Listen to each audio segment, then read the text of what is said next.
感觉直接上高速了。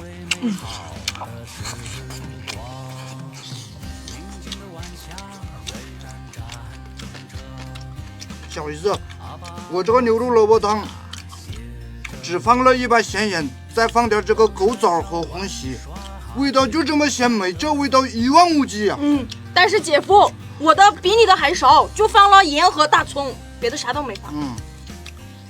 就总结起来就是，好的牛羊肉只需要一把咸盐。